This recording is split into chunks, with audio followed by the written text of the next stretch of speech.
আসসালামু আলাইকুম রহমতুল্লাহি বরকাত। আজ কোরবানির ঈদ, ঈদুল আজহা, যাকে কোরবানির ঈদ বলা হয়। কোরবানি নিয়ে গুরুত্বপূর্ণ একটি কোরবানির মূল রহস্যগুলোর মধ্যে একটি রহস্য আপনাদের কাছে উত্থাপন করছি। সেটি হচ্ছে কোরবানি মানে পশু।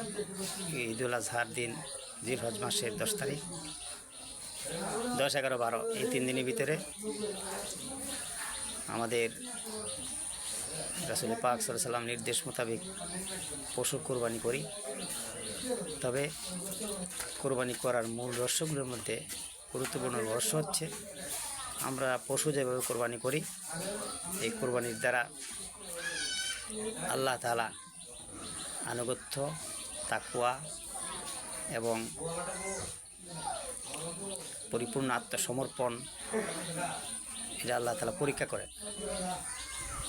এই পরীক্ষায় উত্তীর্ণ হওয়ার জন্যই তাকওয়া মোতাবেক পশু জবে করলেই, যে তাকওয়া মোতাবেক মানে ক্ষুধাভীরতার সহিত আল্লাহ সন্তুষ্টির জন্য কোরবানি করবে, তার কোরবানি আল্লাহর কাছে গ্রহণযোগ্য হয় এবং আল্লাহ তাআলা তার বিনিময় দান করেন।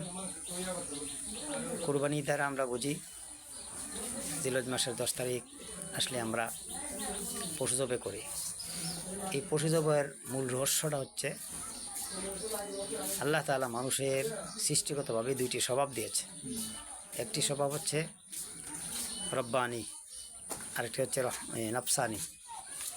রব্বানি স্বভাব হইল সবসময় ভালো কাজে ধাবিত থাকবে অন্তর, আর সবসময় ভালো কাজ করবে, নেক কাজ করবে, পবিত্রতা অর্জন করবে।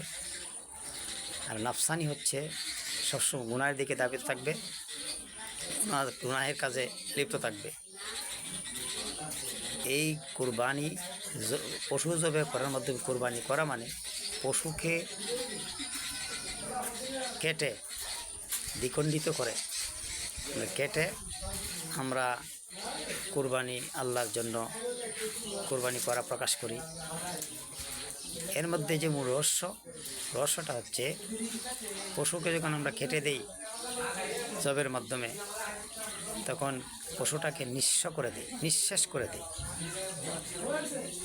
পশুকে কেটে দিয়ে যেভাবে নিঃশেষ করে দেওয়া হয়, এই কোরবানি মূল রহস্য হইল মানুষের মধ্যে যে গুনাহের স্বভাব আছে, মানুষের মধ্যে যে গুনার অভ্যাস আছে, আদত আছে, সেই গুনাহের কাজ এর যে স্বভাব চরিত্র সবগুলিকে অন্তর থেকে কেটে দিতে হবে। পশুটাকে যেভাবে কেটে দেওয়া হয়, এভাবে গুনাহের স্বভাবকে কেটে দিতে হবে। তবেই এই মানুষটার ভিতরে তাকওয়া আসবে, আর তাকওয়ার যার মধ্যে আসবে তারই কোরবানি আল্লাহর কাছে গ্রহণযোগ্য হবে, কবুল হবে। আল্লাহ তাআলা আমাদের সকলকে প্রত্যেকেই কোরবানির মূল রহস্য বুঝে সেই অনুযায়ী তাকওয়া অর্জন করে, যেভাবে তাকওয়া অর্জন হয় সে তাকওয়া অর্জন করে কোরবানি করার তৌফিক দান করুন, আমিন। এবং যাদের মধ্যে গুনাহের স্বভাব আছে, সেই স্বভাবকেও আমরা মনে মনে জবে করে দেই, তবেই আল্লাহর কাছে কোরবানি হবে। তাই আসুন, আমরা জানি এই পশু জবে করলেই কোরবানি হয় না, নিজের গুনাহের স্বভাবগুলোকে এই জিলহজ মাসের 10 তারিখে, 10, 11, 12 এই 3 দিনের ভিতরে পশু জবে যেভাবে করা হয়, এভাবে নিজের গুনাহের স্বভাবগুলোকে জব করে নিঃস্ব করার নাম হচ্ছে কোরবানি। আল্লাহ তাআলা আমাদেরকে কবুল করুন, আমিন। আসসালামু আলাইকুম।